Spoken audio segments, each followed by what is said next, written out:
Lepo pozdravljeni v novem Sjolovem podcastu, še zadnjim s predvolilno tematiko pred evropskimi volitvami to nedeljo. Z nami je danes Tomaž Vesel, kandidat za novega evropskega komisarja iz Slovenije. Lepo pozdravljeni. Dober dan, lepo pozdravljeni.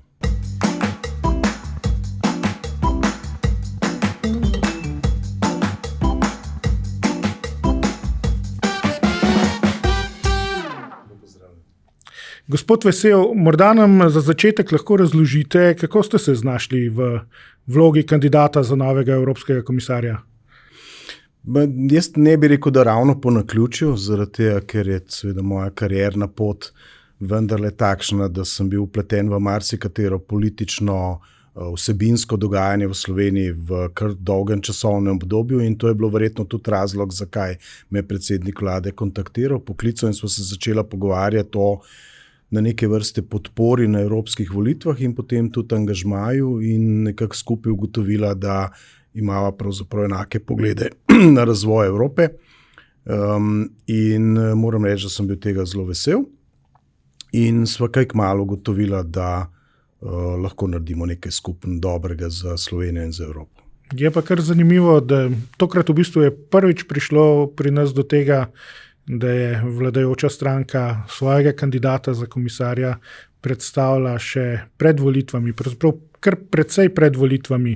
Zdaj je kampanja praktično, v bistvu smo v zadnjem tednu, tik pred iztekom. A je bilo to dobro ali je bilo slabo? Kako ocenjujete? Pa jaz to ne bi vezal preveč na volilno kampanjo, ker jaz mislim, da to ni bil nek manever, ki bi bil zelo tesno povezan s samo volilno kampanjo, ampak je bil verjetno bolj mišljen, kot ga jaz razumem, čeprav nismo nikoli o tem zelo natančno govorila, kot neke vrste pokritje prostora in nek izraz ene preglednosti, ki jo je Gibanje Svoboda oziroma predsednik vlade želel. Tako jaz to vidim, ker je enostavno hotel pravzaprav zoža ta prostor apetitov, političnih, po drugi strani pa zelo pregledno povedati, to je moj kandidat, s katerim želim predstaviti Evropi kot neko vladno ponudbo. Transparentnost, skratka. Jaz mislim, da ja, tudi jaz sem sam tako razumel, zato s tem seveda nisem imel niti najmanjše težave, ker ko smo se enkrat govorila, s tem seveda nimam nobene težave. Na začetku je bilo sicer nekaj nerodnosti, a ste kandidat koalicije, ste kandidat Gibanja Svoboda, potem vas je podprla stranka SD, kako je zdaj z Levico, ste že kandidat koalicije? Ja, na začetku je bilo res mogoče malo komunikacijskih šumov, ne z moje strani, ampak to je bilo verjetno malo bolj tako improvizirano, kaotično obdobje, ko so se vsi pripravljali na neke strankarske dogajanja pred evropskim volitvam. To treba tudi postaviti v kontekst, ko je Gibanje Svoboda organiziralo Festival Svobode, kjer je bilo res na moje prijetno presenečenje ogromen ljudi z neko pozitivno voljo, preko 1300 pripadnikov tega gibanja ali pa simpatizerjev, in je bilo seveda to postaviti treba v tisti čas. Bil sem na razgovoru daljšem, zelo produktivnem, zelo zanimivem v stranki SD, kjer so mi rekli, da sem prvi kandidat, ki se je prišel za to funkcijo kadarkoli v zgodovini stranke predstaviti, in to se mi je zdelo dobro in tudi zelo dobro diskusijo smo bili vsebinsko, tudi seveda o dnevu po evropskih volitvah, in ker so oni pripadniki ene druge politične skupine v Evropi. Ravno tako dober konstruktiven sestanek sem imel tudi z vodstvom Levice, in v obeh strankah naj bi seveda imel podporo, ki pa se bo verjetno mogla izraziti pri tem, da bo vlada potrdila to kandidaturo in kasneje se tudi opredelil državni zbor, ki daje seveda mnenje k taki kandidaturi. Ste član kakšne stranke, Gibanja Svoboda? Ne, jaz nisem član nobene stranke, ampak rad bi prav posebej poudaril to, ker v tem vprašanju je vedno nekaj slabšalnega, si član stranke ali nisi stranke. Jaz moram reči, da dolga leta, ko spremljam politiko, ko na nek način vedno moja kariera bila tako, da sem bil na nekje na robu politike, ne predaleč, da jo ne bi razumel in ne preblizu, da se ne bi z njo kontaminiral v tem smislu, da bi zelo pripadal neki opciji. Ampak cenim ljudi, ki so se pripravljeni z dobro voljo, brez osebne kalkulacije, to posebej poudarjamo, poistovetiti z neko idejo, za njih pripravljeni delati, biti člani stranke, biti aktivni, biti družbeno-politično aktivni. In moram reči, da ne glede na opcijo cenim takšne angažmaje ljudi in tudi mislim, da je zlasti pri mladih malo premalo tega angažmaja. Naj bo to v civilni družbi, tudi strankarsko življenje gledam kot en del zelo angažirane, jasno profilirane civilne družbe. Vse tudi jaz nisem mislil, vem, da niste mislili, v tem nekem slabšalnem. Da niste mislili, ampak želel sem to izkoristiti, ker bi rad posebej poudaril, da zdaj, ko to bolj spremljam, zlasti v zadnjem času, pa se srečujem z ljudmi, ki imajo strankarsko profiliranost, prav cenim njihovo pripravljenost žrtvovati čas, energijo, volo, nazadnje verjetno tudi kakšen svoj denar, zato da naredijo nekaj za idejo, v katero verjamejo. Prav, moj odziv je šel v smeri, ko ste pri SD-ju rekli, oni so člani neke druge politične skupine. Oba veva, da po volitvah zelo hitro pride potem do sestavljanja koalicij, iskanja služb, predvsem teh glavnih služb na evropski ravni, predsednik Evropske komisije, predsednik Evropskega sveta, predsednik Evropskega parlamenta in tudi visoki predstavnik za skupno zunanjo in evropsko politiko. In tukaj seveda igrajo vlogo te politične skupine in zato me je zdaj zanimalo, če ste član Gibanja Svoboda, ampak ker ste rekli tam, oni so člani druge politične skupine, katere ste potem vi. Torej boste Renew. Glede na to, da predlaga predsednik vlade, ki ima tukaj eno res posebno vlogo. Dajmo se ne slepiti, predsednik vlade je tukaj v trojni vlogi, kot predsednik stranke najprej, ki ima seveda določeno število poslancev in ministrov v vladi. Govorimo o stranki, ki ima res impresivno število tako ministrstev kot poslancev v državnem zboru. Obenem predsednik vlade, ki je tudi član sveta Evropskega sveta, kot predstavnik Slovenije in ima Evropski svet pa o komisiji oziroma v vseh kandidatih ima ključno vlogo, odloča s soglasjem. In potem seveda tretja dimenzija tega nenazadnje tudi biti kot predsednik vlade, torej predsednik vodja neke koalicije, ki seveda za nekim kandidatom se postavili. Ne, zato je logično, da bom potem kandidat kot evropski komisar skupine Renew, s katerim pa seveda najmanjšo težavo nimam, ker je moja orientacija ali pa pogled na razvoj Evrope precej liberalen. Zdaj pa, ko seveda berem, razmišljam in spremljam tudi izjave marsikoga na kakšnih drugih političnih opcijah, ne bo SND ali kolikoli že drugi, pa vidim, da so razlike pravzaprav manjše, kot bi si lahko človek mislil na pogled na Evropo, da v bistvu vidim, da je tista neka glavna prelomnica, kjer pa se res lomijo stališča, včasih celo nepremostljivo biti evroskeptik, oziroma za razvoj Evrope ali pa za razgradnjo te nadnacionalne povezave, tako kot je. In tu vidim, da je pa zdaj tukaj en glavni prelom, da vse ostalo morda ni tako zelo pomemben.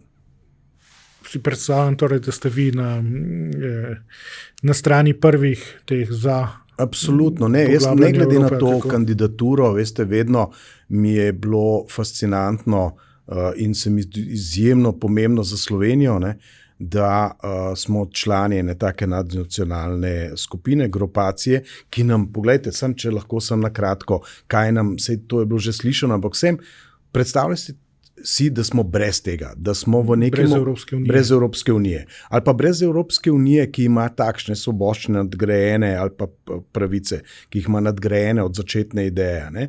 In sicer, da smo brez skupnega trga. 477 oziroma nekaj podobnega milijonov prebivalcev v Evropski uniji, to je ogromen trg, brez katerega bi Slovenija zelo, zelo težko. Če bi bili vsi protekcionistični in bi Slovenija s svojim malim gospodarstvom izrazito usmerjenim v izvoz, bi si pravzaprav tega stanja skoraj ne znam predstavljati. Če bi vsaka država posebej funkcionirala, nobena ne bi bila kakršenkoli igralec na svetovnem tržišču. Prost prehod blaga, ljudi, storitev, izobrazbe, mislim, absolutno moram biti že iz teh razlogov zelo proevropsko usmerjen, ne nazadnje pa smo že dolg časa neto prejemniki evropskih sredstev, ki so pa za nas izjemen generator razvoja. Če vi danes pogledate lokalne skupnosti 20 let, 30 let nazaj in danes, ne, bo verjetno so neprepoznavno boljše urejene in je zelo veliko napredka v Sloveniji opaziti na teh področjih. Ne samo v glavnem mestu, ampak marsikje drugje. Velik del treba pripisati tudi evropskim sredstvom. Ne? Velik del treba pripisati tudi eni odprtosti v Evropi in gospodarstvu, logično seveda tudi županom, ki so za to skrbeli, pa tudi državi, ki je dajala neke pogoje, ampak brez EU sredstev država ne bi izgledala enako. Preden greva na konkretne evropske teme, bi rad še zaprl tisto prvo, kako ste pravzaprav postali kandidat za evropskega komisarja. Bilo je kar neko presenečenje, ker je iz igre izpadel naš sedanji komisar Janez Lenarčič. Pa mogoče, če lahko poveste, kaj imate vi več tisto drugačno, česar gospod Lenarčič nima mogoče. S čim ste prepričali vi mogoče? To najbolj doprašate predsednika vlade, vam bo boljš to odgovoril, zaradi tega, te dimenzije ne znam vam točno razložiti. Ampak mogoče pa kakšno je vaše mnenje do gospoda Lenarčiča? Jaz mislim, da so vsi komisarji pravzaprav delali eno zelo zahtevno vlogo, ne, od gospoda Potočnika, ki je bil v 2 mandatih v različnih resorjih zelo aktiven v času, ko je Slovenija vstopala v Evropsko unijo in se pozicionirala, ne, do potem evropske komisarke, ki je imela zahteven resor, in tudi do gospoda Lenarčiča, Violete Bulc, do katerega pravzaprav nimam nobenega pomisleka, ker najbrž resor, ki ga je vodil, najprej ni bil mišljen kot verjetno zelo ključen, oziroma je bolj, bom rekel, rezervno strateški, a ne? Zdaj se je pa izkazalo, da je bila situacija izjemno zahtevna. Kateri so vsi razlogi, da, veste, sej to ni od zunaj zelo veliko v navadi, da bi eni in isti komisarji bili prav dolg časa, razen če so na nek način politični sopotniki zelo pomembnih političnih akterjev v posameznih državah. Za Evropsko unijo je zelo zanimivo dvoje, da je ena politična realnost v času po evropskih volitvah v Evropi, ki se izkaže seveda z evropskim volitvom. Zato je tudi pomembno iti na evropske volitve. Ne? Po drugi strani pa Evropa ne more funkcionirati brez trenutne, aktualne politične realnosti v, bom rekel, lokalnih okoljih ali pa državah članicah. Ne? Brez tega ne gre. Zato je mogoče ta dvodelba razumeti politično realnost v Evropi in v državi članici. Zato je neke vrste politična podpora trenutne oblasti tako zelo pomembna. Je pa seveda tudi CV in življenjepis pomemben in običajno tisti komisarji, ki se pojavljajo večkrat v tej vlogi, dobijo tudi pomembnejše resorje, bolj obvladajo to bruselsko življenje. Absolutno. Absolutno, veste, tukaj bom rekel, ena moja prednost, če lahko tako rečem, je ena širina spektra, s katerim sem se v svoji karieri ukvarjal. Ne. Jaz nisem zelo ozko profiliran samo na eno specialnost, ne. Ampak poznam družbene sisteme ali pa podsisteme zelo različne, zaradi svoje vloge, ki sem imel kot predsednik ali pa prej prvi namestnik predsednika Računskega sodišča, zelo aktivno vlogo pri številnih revizijah, ki so bile usmerjene v EU, v domače razmere, v mednarodne razmere z izkušnjami, ki sem jih dobil, imam pač en širok spekter. Mislim, da to je ena izmed prednosti, ki jih kot kandidat lahko pokažem. Zdaj v nedeljo bojo volitve.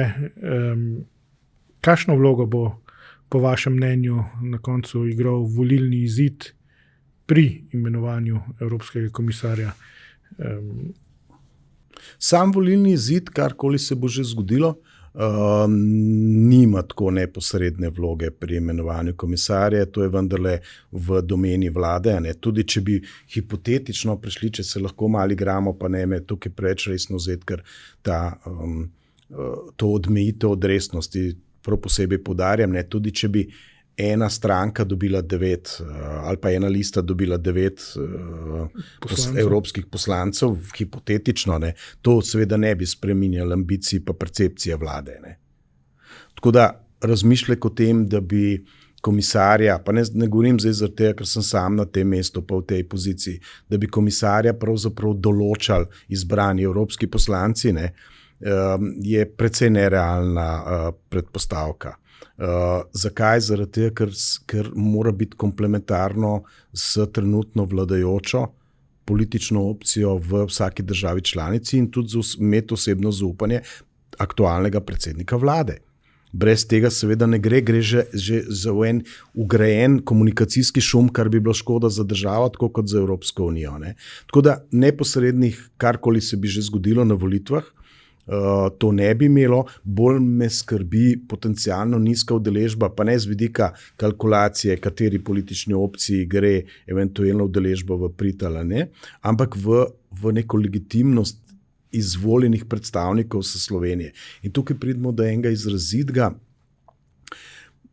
paradoksa, ki je v Sloveniji neverjeten in tudi mogoče bo treba vprašati kakšne analitike, ki imajo boljši pogled, zakaj se to zgodi, čeprav nihče ne da prav prepričljivega odgovora. Sicer nismo evroskeptiki, niti ene od političnih opcij, strank, list nima nobenega plakata, ki bi šel v smer več Slovenije, manj Evrope, ali pa nič Evrope in samo Slovenija. Vete, v naši soseščini v Italiji mi imamo stranke, oziroma imajo stranke, ki mirno napišejo kot eno volilnih glavnih motov, da pravzaprav hoče imeti več nacionalne države in manj Evrope. Tega v Sloveniji ni. Se pravi, nimamo evroskeptikov, zelo smo proevropsko orientirani, razumemo dobrobiti, po drugi strani se pa ne odeležimo volitev. Zakaj?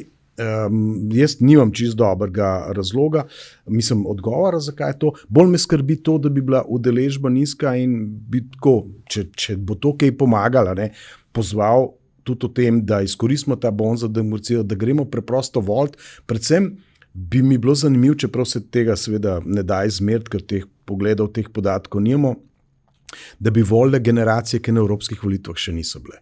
Ne. Mi imamo 5 generacij, 5 generacij, pravzaprav ene generacije Z, ki prihaja na trg dela, ki bo slej ko prej mogla prevzeti to državo, pa tudi Evropsko unijo. Ne. In krasno bi bilo videti, če bi mladi pravzaprav vzeli te njihove prve evropske volitve resno, zbrali svojega, predstavljam si nekega mladega kandidata, imajo tudi krasno možnost preferenčnega glasu, ki šteje, ki ima neposredne posledice, pravzaprav lahko res izvolijo nekoga, ki ga oni vidijo, kjerkoli politične opcije tukaj že. Ne? Vendarle so liste prepoznale to kvaliteto uvrstiti mlade, prodorne ljudi, ne, z dobrim idejem. Moram reči, da so mi prav ti kandidati posebej zanimivi. Tudi Gibanje Svoboda ima krasnega kandidata na številki 2, gospoda Graha, s katerim sem prav malo več razgovorov in preživel nekaj časa skupaj v pripravi programa in v diskusiji in moram reči, da so mi pogledi te generacije zelo zanimivi. No, pa se tudi nosilka liste ni. No, tudi ni prav že v letih, a ne? Ne, pa se ne govorim, a veste, sej leta niso vse, ne, sej nekateri so lahko, bom rekel, včasih je diskrepanca med tem, koliko si star in kako razmišljaš, zelo velika. Malo sem vas hotel res spodbuditi k razmišljanju o tisti pobudi opozicije, da bi evropskega komisarja, pač da bi imenovanje, da bi na to imenovanje vplivali tudi izvoljeni evropski poslanci in da bi bilo to mogoče. Na kakšen način bi oni bi ga ali določali ali pa ne določali. Se ostali vplive ne razumem. Hočem v bistvu reči, ne, tisto, kar ste povedali tudi vi načeli, vprašanje legitimnosti. Ne samo legitimnost v smislu visoke ali pa nizke volilne udeležbe, ne, ampak tudi glede rezultata. Ne. pač, kot kažejo ankete, naj bi zdaj recimo politična desnica imela več poslancev kot pa politična levica, vi spadate v slednjo, in če se zgodi, da politična desnica recimo močno zmaga, imate potem morda tudi težave z legitimnostjo. To najbrž ne bi bila dobra popotnica tudi za vas, da greste v Bruselj recimo obremenjeni s takimi vprašanji, ali ste recimo nekje pripravljeni reči, no, takole pa, tega se pa jaz ne grem, recimo. Če bi bil rezultat recimo 9-0, tako kot ste prej nakazali. No, če bi bil rezultat 9-0, bi Vemo, da vlada seveda ima vse formalne možnosti, ampak vprašanje legitimnosti in vprašanje legalnosti sta seveda tukaj lahko zelo pomembna. Ne, seveda. Jaz, kot sem že rekel, sem že uvodoma rekel, da je ta hipoteza verjetno tudi ne rabi neke preizkušnje. Ali je ta sistem izbire Evropskega komisarja pri nas optimalen? Realen, predvsem je realen. A veste, predvsem je realen, ker potrebuješ zaupanje vlade, predsednika vlade, sem že povedal, v katerih specifičnih funkcijah je, mnenje parlamenta, ki se lahko izrazi, ne nazadnje je marsikdo tudi nasprotoval sedanjemu Evropskemu komisarju, takrat, ko se je Državni zbor o tem odločil oziroma podajal mnenje. Veste, tukaj mi pravzaprav še nikoli nismo dosegli neke enotnosti. Tudi zato je predsednik vlade relativno hitro povedal ime, mogoče tudi iz tega razloga, da se vendarle to poskuša nekako poiskati. Meni poseben izziv bi mi bil, ne glede na izid, in tudi res ne glede na izid, se želim pogovoriti z vsemi izvoljenimi poslanci, če me bodo seveda hoteli sprejeti pa poslušati, oziroma jaz njih prav z veseljem, ne glede na politično opcijo, zaradi tega, ker po trenutku, ko so znani rezultati evropskih volitev, mi delamo za interese Evropske unije in Slovenije. In njihova stališča so zame ravno tako pomembna kot moja stališča, ker moram razumeti, kaj je njihov prioritetni vrstni red stvari, kaj je interes Slovenije v razmerju do Evropske unije, kaj je ton razprav, ki jih bo imeli, in tudi ne nazadnje, kako se bo imala Evropska koalicija. Tako da zame po dnevu evropskih volitev pravzaprav nastaja samo ena stranka, in to je stranka Slovenija. No, ampak moramo vedeti, da vi kot evropski komisar ste vendarle samostojen, niste vezani na neka navodila države, ste pa že malo nakazali, želite biti predstavnik, če sem vas prav razumel, tako Evropske unije, kot tudi Slovenije v Evropski uniji. Absolutno. Glejte, jaz popolnoma jasno razumem tudi pogodba Evropske unije tukaj pravzaprav jasna. Od komisarja zahteva funkcionalno in tudi siceršno neodvisnost. Jaz sem vso kariero živel točno v takem krogu. V osebni neodvisnosti, ki sem jo mogel dnevno izkazovati, pa me je večkrat tudi veliko stala, tudi v tem političnem smislu, ampak obenem v razumevanju potreb držav. Zato pa jaz, ali pa stranka, ali pa politike oziroma družbe. Zato jaz dobro razumem, da je treba razumeti nekaj. Kar je dobro za Slovenijo, ne more biti slabo za Evropsko unijo in obratno. V tem delu pa seveda ne more biti komunikacijskega šuma, ali pa da sploh ne obstaja komunikacija med evropskim komisarjem, poslanci, ki so izvoljeni iz določene države, ne nazadnje tudi vlado ali pa vladami, ker seveda mandati so zelo različno dolgi. Tako da tukaj ni nobene, bom rekel, nekega konflikta interesov. Najprej pa seveda kot komisar si po eni posebni vlogi in sicer moraš seveda delati za interese skupnosti. Ampak ker so ti, po mojem mnenju, res komplementarni za interesi države članice, ki je proevropska, ki nima neke agende, ki bi bila v nasprotju z evropsko agendo, tu ne vidim neke praktične težave. Ok. Pejva na vprašanje, kateri portfelj bi vam najbolj ustrezal? Rekli ste, da imate širino vašega delovanja. Če bi sistem potekal tako, da bi lahko izbiral v tej trgovini resorjev in stopovanja in izbral katerikoli resor, bi bilo to čudovito, vendar realnost seveda ni taka. Najprej sem, da mogoče razložim.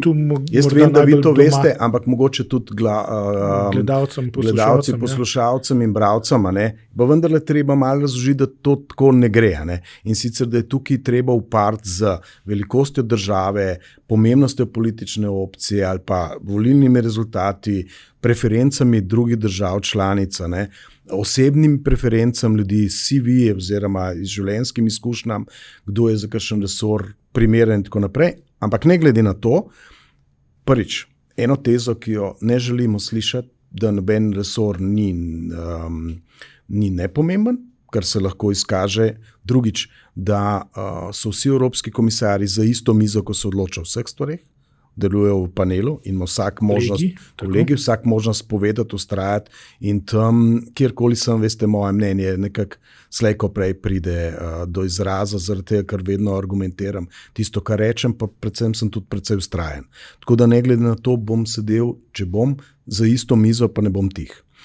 Tretjič, če bi pa res lahko izbiral resorje, pa se sam vidim seveda, ampak to zdaj nočem, da se to sliši kot njima uspelo. A veste, uspelo bi mi edino, če bi bile takšni pogoji, pa taki pogoji nikoli ne bodo. Ampak pa tukaj treba še en element, ker ne gre samo za moje osebne, pa vam bom odgovoril na to vprašanje, ampak ne gre za moje osebne preference, ampak tudi zakaj je za Slovenijo dober. Za Slovenijo recimo bi bil zelo, po mojem mnenju, dober voditi resor, ki se ukvarja z približevanjem Evropske unije oziroma širitvijo Evropske unije. Ker imamo mi en specifičen položaj, razumemo marsikatero področje, ki se želi priključiti Evropski uniji, smo tudi zelo aktivni, tudi predsednik vlade bi recimo, pogledajte v primeru Bosne, zelo proaktiven, in tu imamo neke naše interese in razumemo to področje. Tudi sam sem sodeloval z marsikatero državo na Balkanu, še v svoji prejšnji funkciji, ker so me večkrat prosili za moje osebno stališče o tem, kaj mislim zlasti na finančnem in katerih drugih področjih pri priključevanju Evropske unije. Skratka, to je eno področje, sam bi se zelo videl na področju proračuna in uprave, to je en poseben zahteven resor, ki je seveda kar resna ambicija. Za Slovenijo je bilo izjemnega pomena, če bi lahko se ukvarjali z kohezijsko politiko, ker je seveda za nas in tudi za vse druge države izjemnega pomena. Tudi vprašanje demokracije je zelo pomembno, vprašanje evropskega načina življenja, ki pravzaprav pomeni integracijo migrantov in tudi nekatere druge svoboščin, za ugotovitev nekaterih drugih svoboščin. Skratka, teh resorjev lahko definiramo vsaj 7-8, ki imajo mojo neko tako osebno preferenco. Predstavljajte si recimo, čeprav si noben to ne predstavlja, da bi Slovenija dobila resor za kmetijstvo. Kakšnega izjemnega pomena je to za državo? Pa ne rečem, da je to zdaj, bom rekel, ciljna tarča, v katero bi veljalo usmeriti vse svoje moči. Ja, za nek prestižen portfelj. Ki ga dobijo velike države z veliko neko kmetijsko udeležbo v tem industrijskem pomenu. Ampak gledajte, prv nas način razvoja kmetijstva, z majhnimi kmetijami, z nas evropskim načinom življenja, ohranjanja kulturne krajine, samo zadostnostjo, samo skrbo in tako naprej, to bi bilo krasno. Pa vendarle, se pravim, vsako področje lahko prinese veliko. Ampak zdaj ste našteli kar nekaj portfeljev, kjer se bi počutili kompetentne, kje pa je recimo tisti, kjer pa ni, vse povsod ste zadosti kompetentni. Ne, ampak ni. Tako da imate malo respekta, če rečem. Respekt, pravzaprav vsi ti resori so respekt. Jaz nisem toliko samo prepričan v to, da je to pravzaprav to, karkoli sem naštel, sploh ni nobena lahka zadeva, veste. To v bistvu, jaz sem se dobro pozanimal, to pomeni delo cel dan skozi, pravzaprav. To ni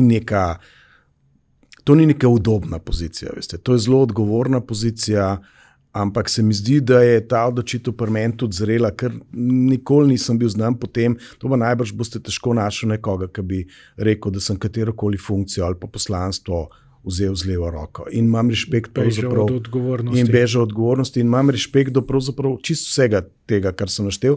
Zakaj? Predvsem iz enega razloga, ker je Evropa mogoče pred obdobjem z največ nerešenimi vprašanjimi in dilemami. Zato nobeno področje ne bo tako preprosto. Recimo sestavite evropski proračun v tem trenutku, ko se bo treba odločati o naslednji finančni perspektivi, koliko denarja gre za znanost, raziskave, kaj je z zelenim prehodom, kaj je z obrambno, varnostno politiko. Veste, to vse stane. A je Evropa usmeriti v nek koncept socialnega razvoja, zagotavljanja nekih korektivnih mehanizmov za reševanje revščine, socialnega položaja po vseh državah članicah, ker situacija mogoče celo približno ni tako rožnata, kot je v Sloveniji, pa že pri nas zelo zahtevna. Zato tu ni resorja, ki bi bil lahek, veste. In tudi Evropska komisija bo pa strahotnim izzivi. Ok, mogoče ste že bili kaj v kontaktu z uradnim Brusljem, zdaj glede na projekcije naj bi tudi v prihodnem, pač na teh volitvah največ glasov dobila Evropska ljudska stranka, glavna kandidatka te stranke je Ursula von der Leyen, ki naj bi tako ostala na položaju predsednice Evropske komisije. Ste mogoče že bili kaj v kontaktih, glede na to, da ste že v bistvu nek preferiti za ta položaj? Jaz sem pravil kar nekaj razgovorov, tudi nekaj obiskov v tujini na, bom rekel, tej neformalni ravni z precej vplivnimi ljudmi, s katerimi zdaj ne bi prav razlagal, ker je bil pač tudi naš tak dogovor, kar priča o tem, da pravzaprav, ker se tudi vidite v javnosti, da se pred volitvami praktično že sestavlja bodoča Evropska koalicija. Praktično so vsi evropski mediji, tudi nekaterih svetovnih, ki jih uspe malo spremljati, vsak dan polni sestavljanja koalicije že pred volitvami. In top jobs, kdo bo zasedel tako, in alokacijo vodilnih mest. Je tako. In to celo brez volilnih rezultatov, na podlagi nekih projekcij, ki veste, so podobno tako natančne, kot so lahko projekcije v Sloveniji ali pa kje druge. Še neke evropske volitve so vedno bile znane po presenečenjih, potem zlasti v Sloveniji, pa tudi druge. No, se tudi Ursula von der Leyen je prišla. Seveda, ni bila špicen kandidat. Ne, ona je na nek način pred 5 leti prišla kot presenečenje. Mislim, da morda leto pred 2018, morda nihče ne bi na stavnicah zadev njenega imena kot biti predsednik Evropske komisije. Vidite, da v bistvu kampanja za ta mesta ali pa najvišja mesta. Zato vas pa sprašujem, če ste že tudi vi del kakšnih kalkulacij. Lejte, nekateri pogovori so opravljeni bolj v smislu pravzaprav prezentacije mene kot profil, ki lahko dela na evropski ravni, bolj v tem kontekstu, da bi bil pa udeležen pri pogovorih o mogoči bodoči evropski koaliciji, pa seveda ne, ker nijem ne takšnega položaja, ne takšnih povezav. To bo treba vprašati, pa seveda druge. Ne, pa mislim, da tudi ni najbolj primerno. V tem trenutku, če bi pa Slovenija imela to moč, veste, bi imeli pa tudi bistveno večje apetite, kot jih sicer imamo. Kaj pa Evropskega parlamenta, se kaj bojite? Če samo spomnim na zgodbo nesojene kandidatke. Ne bojim se jaz toliko hearinga v smislu, kar se mislim resno pripraviti na zaslišanje oziroma hearing v Evropskem parlamentu glede na resor.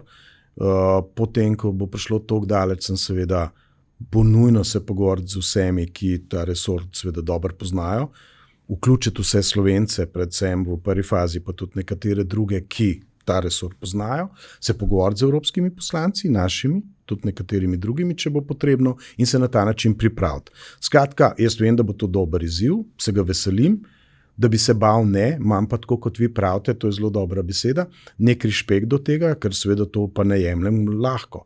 To, kar se je zgodilo bivši predsednici vlade, je bil v bistvu na nek način dosti dober dirigiran domači manever, ki je pokazal na to in pokazal na nekaj. In sicer zato tudi toliko govorimo o potrebi po nekem vrste razumnem poenotenju. Ob jasnem razumevanju to, da imamo lahko različne politične preference ali pa poglede.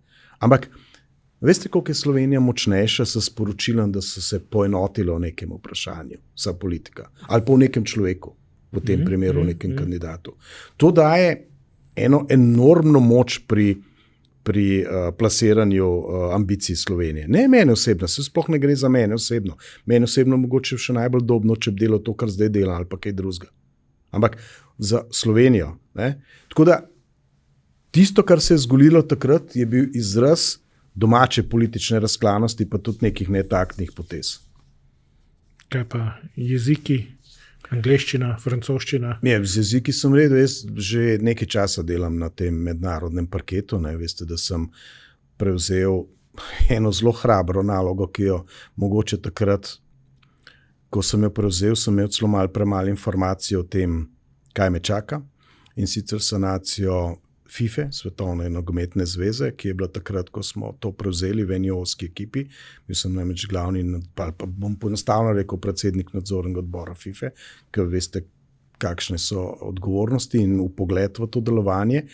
In to je bil zame verjetno en pomembnejših strokovnih izzivov, profesionalnih, ki sem jih imel v svoji karieri, in tam je treba se gibati v teh mednarodnih krogih z argumenti, z močjo argumenta, s prepričevanjem, in seveda slovenščina tam nekako ne funkcionira dovolj dobro.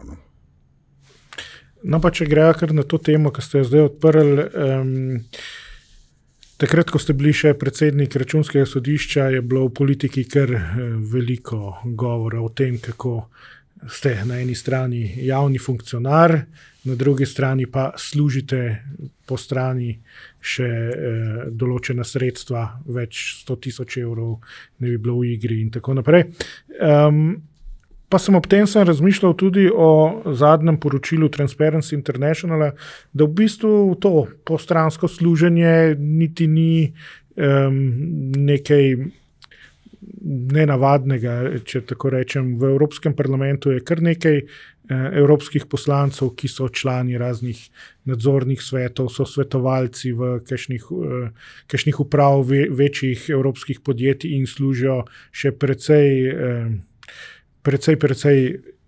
evrov na ta račun, poleg svoje poslanske plače. Seveda v ozadju tega je, a je to v redu, a je to moralno v redu, kaj bi bilo treba mogoče zakonsko kakšne te stvari urediti. Vi ste svoje stvari takrat pojasnjevali, ste jih tudi pojasnili. Kako komentirate? Najprej mojo situacijo, ki pravzaprav ste me spomnili, ker sedim v medijski hiši, ki je tudi to situacijo takrat obravnavala. Zelo mi je bilo zanimivo, da takrat, mislim, da je bilo leto 2016, ko sem sprejel ta izziv. Do tega izziva sem namreč v FIFA, ja. Do tega izziva sem prišel prek Združenja evropskih revizorjev, ker pravzaprav bilo moje ime takrat ne v slovenski javnosti, ampak zunaj kar dosti znano, da sem tako zelo proaktiven tudi na mednarodnem področju. In seveda kasneje seveda tudi logično priporočilo predsednika Evropske nogometne zveze, o tem seveda ni nobene dileme. Je vaša hiša, prav spomnim se tega prispevka, pravzaprav se zelo pozitivno izrazila do takšnega izziva. In se mi je zdelo zanimivo in jaz sem sam pri sebi krepko premislil, da v bistvu ne obstaja noben konflikt interesa med funkcijo, ki jo opravljam, in tem izzivom, ki bi ga še lahko prevzel. Se pravi, če bi imel mogoče res čisto vse informacije, kaj me čaka, ampak mi do njeho časa razložiti, s čem smo se mogli vse ukvarjati. Naj vam sam povem, da so takrat v FIFA potekale resne mednarodne preiskave, finančne, vodene strani tudi seveda ameriških državnih organov, švicarskih državnih organov, in skratka situacija je bila neverjetna. Pravzaprav nič ni funkcioniralo, ampak jaz sem zelo zadovoljen, da se v 6 letih FIFA postavila na noge, zelo uspešno dela. Pustimo zdaj o odločitvah, bom rekel, nogometne politike, to ni vprašanje, ampak vprašanje finančne sanacije. In meni je bilo ključno vprašanje konflikt interesov. In sem sam pri sebi pogotovil, da tega konflikta interesov s funkcijo, ki jo opravljam, nimam v nobenem elementu. In to mi je osnovno vodilo. Zato je tudi odgovor na drugi, In kasneje se je seveda ista medijska hiša, za kar sem vam tudi hvaležen, si je dala pa zelo veliko opravka v eni drugi politični opciji. Ste isto s temi istimi fakti in z istimi dejstvi. Tako da vedno, veste, mogoče gledati skozi prizmo zelo različno, ene leve ali desne strani.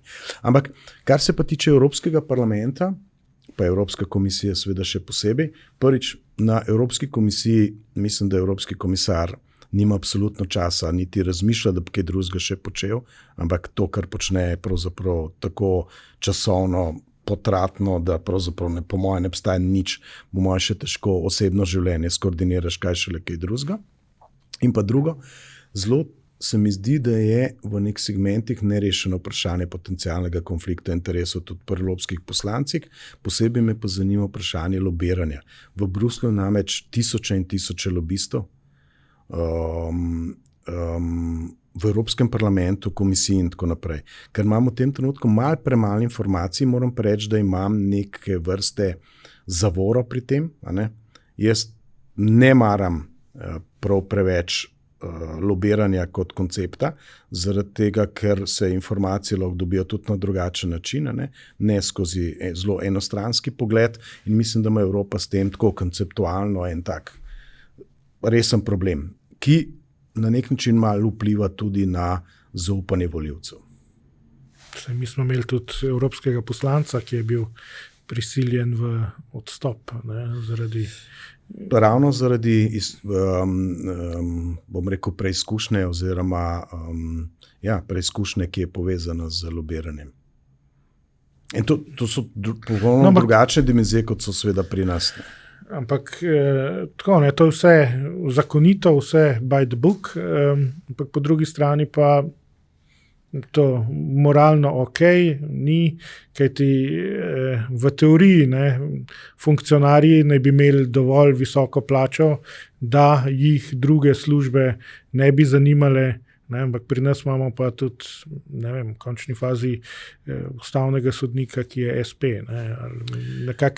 Slovenska situacija pri plačah državnih funkcionarjev je pa vredna ene resne diskusije. Jaz sem jo večkrat poskušal odpreti. Veste, jaz včasih odprem tudi kakšno temo, ki ni najbolj politično oportuna, ali pa, bom rekel, javnomnenjsko oportuna. Ampak jaz pač moram povedati tiste stvari, zlasti, ko sem na neki funkciji, ko jih je pač potrebno povedati. In jaz sem tudi kot predsednik Računskega sodišča rekel, da nam ta sistem, ki ga imamo, pravzaprav škoduje, ker nam posledično v politiko ali pa na odgovorna mesta pripelje ljudi, ki nimajo teh vprašanj dobro rešeno, veste, tega statusa in tako dalje. In tudi so plače, predvsem pogledajte plače županov.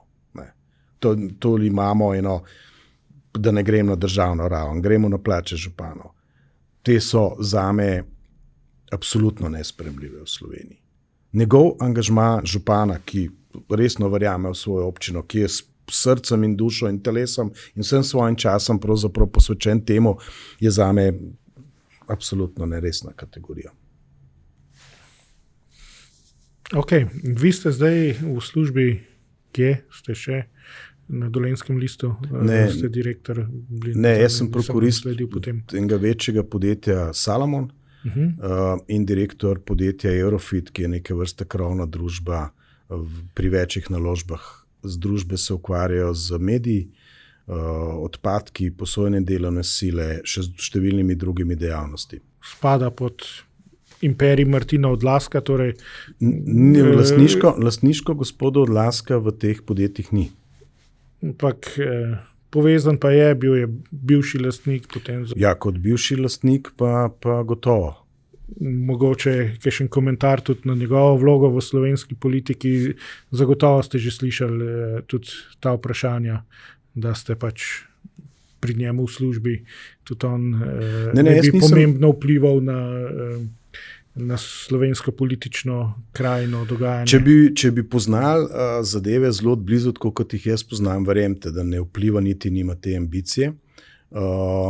Ambicija vseh, ki so tam zaposleni, je pravzaprav redno izplačati plače, skrbeti za razumen dobiček, skrbeti za to, da ima številni zaposleni invalidi vsaj približno normalne delovne pogoje, tudi da imajo službe, zelo male fluktuacije, na kar smo posebej zadovoljni. In veste, jaz sem se sam resno odločil, da po daljšem času v javni ali pa državni upravi se preizkusim tudi v gospodarstvu. Enostavno sem si želel te izkušnje. In moram reči, da je to ena izjemna izkušnja, ne rečem, da je vedno prijetna, ampak izjemna izkušnja in da bi marsikdo, ki je dalj časa v državni upravi, rabil definitivno pogled tudi iz druge strani. Jaz danes vem, kaj to pomeni o tem, če nek državni organ ne odloči 3, 4, 6 mesecev. Jaz znam tudi začunati, ali pa 3 leta. Jaz znam začunati, kakšne so finančne posledice nesprejete odločitve.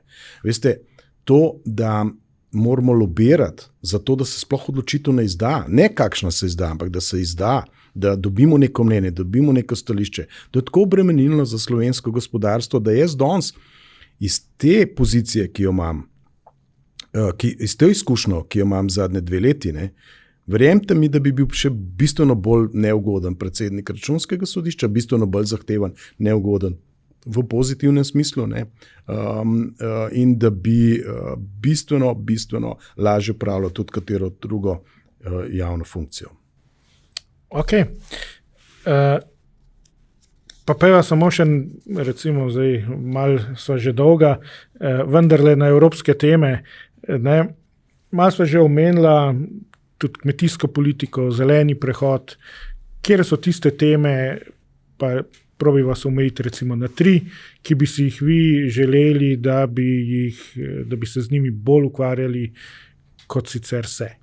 No, jaz mislim, da so se že in sem vesel, da se ta volilna kampanja, ki je res spremljam pri nas, pa tudi, kar lahko tudi od zunaj, da bom rekel na tej globalni evropski ravni, torej na evropski ravni, pravzaprav zdaj uskupinile v res v ena 3 pomembna vprašanja. Eno je vprašanje zelenega prehoda, z vsemi dilemami, ki so jih lahko tudi odpreva, drugo vprašanje evropske varnostne politike oziroma pozicionirane Evrope, in tretje vprašanje evropske konkurenčnosti. In vidim, in se mi zdi v redu, da je kampanja evropska počasi iz domene oblikovanja list, nacionalnih ali pa strankarskih peripetij prešla počasi v vsebinski del. In moram reči, da upam, da bo tudi ostalo to tako do konca tedna. Mislim, da je tudi fajn, da se vendarle preveč časa ne posveča osebam, in se mi zdi, da je to v redu. In velja seveda vsakega vprašati, in jaz res poskušam zdaj spremljati vsa soočenja. Res veliko probam tega popoldne časa nameniti, tudi veliko probam prebrati o tem, da vidim pravzaprav, kje vidijo ne toliko probleme, ker problemi so več ali manj jasni, ampak rešitve za zeleni prehod, varnostno politiko in konkurenčnost Evrope. Zdaj, problem zelenega prehoda in konkurenčnosti je zelo povezan. Zelo povezujejo. Absolutno. Vsa 3 vprašanja so zelo povezana med sabo, ker jih bo treba z nekje financirati. In to Evropska unija bo pa težko prišla do novih lastnih virov. Ker priti do novih lastnih virov pa pomeni pravzaprav de facto to, da vsak nacionalni parlament to seveda tudi potrdi in se pozna neposredno na naših žepih ali pa na proračunih državi članic. Tako da bodimo realni, zelo težko bo prišlo do tega, zelo močni argumenti bi mogli biti, da bi Evropska unija to dosegla, ker še zadnji lastni vir, ki je bil povezan z nereciklirano odpadno embalažo, ki je sicer dosti marginalni z vidika evropskega proračuna, pa še tam Slovenija plačuje 15 milijonov, ki jih ne bi bilo treba, mimo grede.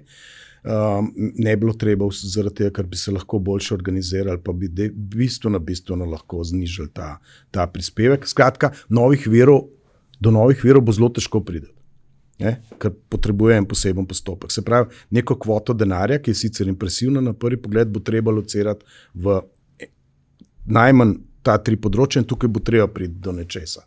Pri zelenem prehodu se mi zdi, da je skozi diskusijo, ki jo vidim, pravzaprav prišlo do izjasnitve nekega položaja, da je še najbolj prava barva, še najbolj zelena politika je pravzaprav modra politika.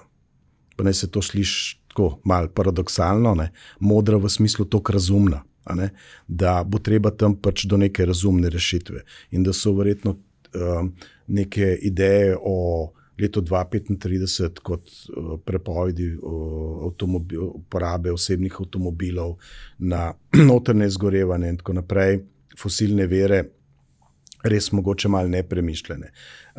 To bo treba najbrž posebej prevrednotiti vsako od teh postavk in se dogovoriti za nek moder princip v zeleni politiki. Saj to je pravzaprav en skupni poziv, ki se mi zdi dober. Glede evropske konkurenčnosti in pa varnostne politike se mi zdijo pa najtežje vprašanje. Zelo težko je priti do konsenza v Evropi, kaj pravzaprav pomeni evropska varnostna politika, ker ne pomeni, ima dve dimenzije. Seveda nek samozadostnost na področju oboroževanja oziroma resursov. Tukaj so seveda močni lobiji evropske oborožitvene industrije, ki trčijo ob močne, seveda, orožarske lobije druge in tukaj bo potrebno določiti, kakšna sredstva pravzaprav temu namenjati in pa oblikovanje neke operativne, potencialno vojaške zveze, ki bo pa do nje zelo, zelo težko priti, ker bo v vsakem primeru potrebno priti do posega v evropske pogodbe, če bi želeli seveda doseči to dimenzijo. Jaz bi zelo rad videl, če bi se kandidati opredelili do tega vprašanja, ker bi se tudi sam naučil, kaj je pravzaprav slovenska pozicija pri tem. Ampak se temu na nek način vidim kar veliko izogibanja, zato ker je toliko nejasnih in nerešenih vprašanj. Če bi bili vi komisar za to področje? Jaz mislim, da bo verjetno res prišlo do tega področja. Kaj bi predlagali, glede na to, da bi imeli v tistem trenutku neko moč odločanja, vsaj v predlaganju odločanja ne, ampak v smislu predlaganja in oblikovanja predloga. To je izkazalo se v vseh teh krizah, da Evropa nima, ne samo Evropa, globalno, veste, to, kar se dogaja v Palestini, Ukrajini in tako naprej, vse svet nima učinkovitega inštrumentarja aktivno poseči v neko vojaško krizo. Ne? Je tako. Mislim, žal se... Ni volje, ja. Ja, ne, tudi ni volje, tudi inštrumentarij ni. Tukaj, če bi hotel to imeti, če mislimo, da bi to hotel imeti, rabiš popoln konsens v kompletni Evropski uniji.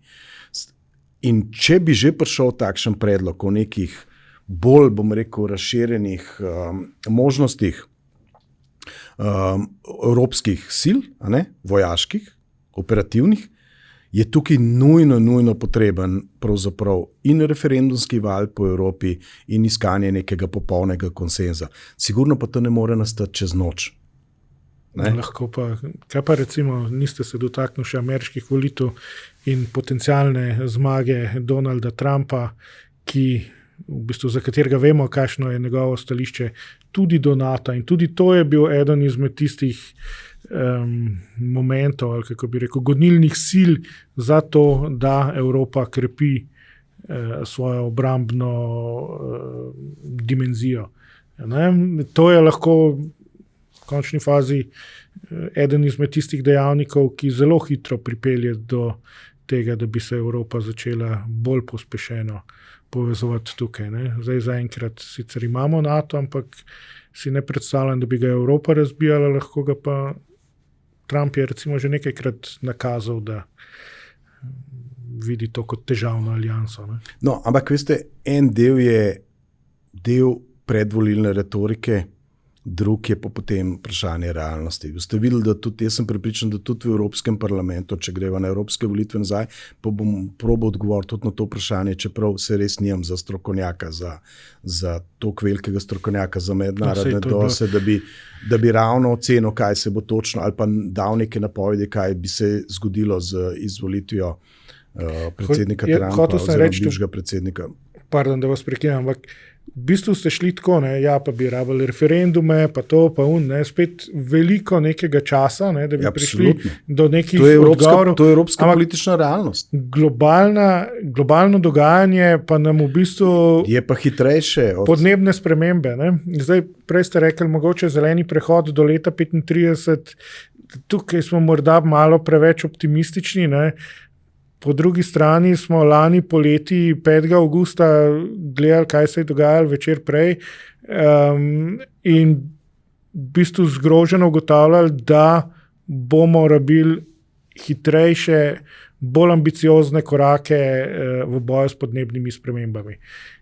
Absolutno. Vi boste zdaj res po vsej verjetnosti boste slovenski evropski komisar, vaša beseda bo tukaj zelo pomembna, v katero smer bo šla Evropska komisija s svojimi predlogi. Ne. In v pohitritev nekaterih stvari, ne, zato pravim. Idealna situacija in tudi mislim, da je ključna zamera potencialnih volivcev, zakaj morda se ne vdržijo, ker včasih ne vidijo Evropsko unijo kot sicer dober, ampak premalo učinkovit instrumentarij. Ampak to velja pravzaprav za celo globalno urejanje političnih in drugih razmer, da nimamo učinkovitosti teh instrumentarjev, zaradi tega, ker trčimo ob osebne ali pa državne interese in pravzaprav v nezmožnost o tem, da nimamo več enakega ugodja ali pa blagostanja. Veste, zato, da nekaj ohranimo, moramo nekaj dati. In to seveda se izrazi kot proračun, kot tudi način življenja. A veste, zeleni prehod je nujen, globalno segrevanje je fakt, posledice so katastrofalne, zavedanje med ljudmi, ki razumno razmišljajo, obstaja. Ljudje so pripravljeni marsikaj narediti za to, da bi dali svoj prispevek k tem, po drugi strani pa želimo živeti seveda tudi dosti udobno. Kako najti učinkovite rešitve v tem preseku? To je vprašanje za vse vlade tega sveta ali pa za vse države tega sveta. Imamo te kope, konference. Ja, definitivno. Dogovori so doseženi, ampak kljukca, gremo naprej, a se potem s tem kaj dogaja, je pa drugo vprašanje. Ljudem moramo dati učinkovit instrumentarij, da sami sebe vidijo v tem in da so neke posledice. Ampak Evropska unija je seveda pomemben gospodarski prostor, ampak sama ne more rešiti globalnega segrevanja. Tudi če se mi odločimo za način življenja, hipotetično, zopet pravim, da dam rezervacijo, da ne govorim čisto resno o tej opciji, da ne bo kdo narobe razumel. Tudi če se mi odločimo za življenje, kot je bilo pred 150 leti, z takšnim ogljičnim odtisom pri nas recimo, ali pa na celotnem teritoriju Evropske unije. To žal ne bo zaustavilo celotnega globalnega segrevanja. Tudi če gremo v to. Zato je ta nemoč, v bistvu se mora to zgoditi na globalni ravni. Je pa Evropska unija seveda lahko tukaj, bom rekel, izjemen katalizator in izjemen promotor. To se je zdaj malo tudi slišali tako, kot vse ne moramo nič narediti. Ne, absolutno ne, ampak veste, mislim, smo element, nismo pa odločujoč element, ker če bi bili mi samo odločujoč element, govorim zdaj o Evropski uniji. Ampak smo pa pomemben element kot Evropska unija. V dinamiki, točno to. Ok, sva že kar dolga, tako da predlagam, da zaključva še mogoče z odgovorom na vprašanje glede referendumov. V nedeljo bodo potekali tudi 3 posvetovalni referendumi. Kaj svetujete volivcem, mogoče zakaj? Skratka, o ureditvi pravice do pomoči pri prostovoljnem končanju življenja, da, ne? Moje presoja je, da je tukaj da. Lahko bi na dolgo razložil, ampak zdi se mi tako ena civilizacijska priložnost, da se to pravzaprav na nek način tudi uredi in verjamem, da marsikateri tuj primer pravzaprav govori o tem in tukaj bi, če mene sprašujete, kako me jaz glasoval da, tudi pri ostalih 2 da, pri enim izmed vprašanj si bom vzel še nekaj časa za razmislek, bi ta teden še malo poslušal, govorimo o konoplji za osebno uporabo. Za osebno uporabo. Medicinsko pa ja. Medicinsko da. Okay. Pri osebni uporabi moram malo razmisliti, pa si malo pogledati in to ambicijo imam, da bi si ta teden malo pogledal, kakšni efekti potencialni bili, pa so bili druge. Drugače pa se mi zdi tako smotrno, da se uporabijo volilni čas in tako naprej za referendumska vprašanja. Mogoče bi bilo celo dobro urediti, da obstaja slovenski referendumski dan vsako leto, pa se marsikaj lahko vpraša, kar je pomembnega za državo. tako zelo vizionarsko, ampak namen tudi pravzaprav dovolj sredstev, pa dovolj trezne, razumne diskusije o tem, da se ljudi zelo pripravi na to vprašanje. No. Mogoče bi celo veljalo razmisliti, tukaj pa najbrž grem bom malo izgubil na kredibilnosti vseh odgovorov, mogoče zdaj, in sicer veljalo razmisliti o tem, da bi počasi stestirali e-volitve tudi skozi referendumski dan, kajti jaz se zelo zavzemam, da bi prišlo do e-volitev. Tudi opravili smo eno revizijo na to temo. Estonija jih bo imela kot edina članica letos, pač na evropski ravni. Ne? Tako in tudi funkcionirajo, tudi ne vidim razloga, zakaj ne bile več dni evropske volitve, da ni pravzaprav argumenta slabega pa dobrega, vremena pa časa pa ne časa, kakorkoli že, to so vprašanje za volilne strokovnjake, ampak mogoče bi skozi kakšen tak referendumski dan pravzaprav stestirali e-volitve, gre za posvetovalne referendume, o marsikerem vprašanju, ki bi ga lahko tudi različne politične opcije predstavile. In zakaj pa ne bi imeli takšno obliko neposredne demokracije? Se mi zdi tako, da v času popolne digitalizacije, ko pravzaprav si lahko že kupim vse, brez da me kdo vpraša točno, kdo sem, se v končni fazi lahko tudi podal neko svoje mnenje, s tem, da je bilo zelo jasno, da imam neko digitalno potrdilo, ki ga lahko uporabim. Mogoče bi tudi mlade bolj pritegnili na volitve, bolj k takšni aktivni državljanski participaciji. Ker to je resno vprašanje, kako mlade pravzaprav pritegniti v družbeno življenje, seveda tudi na volitve, ker iti na volitve vendarle je nek izraz družbene angažiranosti. Ok, in s to idejo predlagam, da končava današnji podcast. Najlepša hvala za udeležbo. Želim vam vso srečo in pa tudi seveda srečo na volitvah. Hvala lepa. Hvala za vabilo. Lep dan.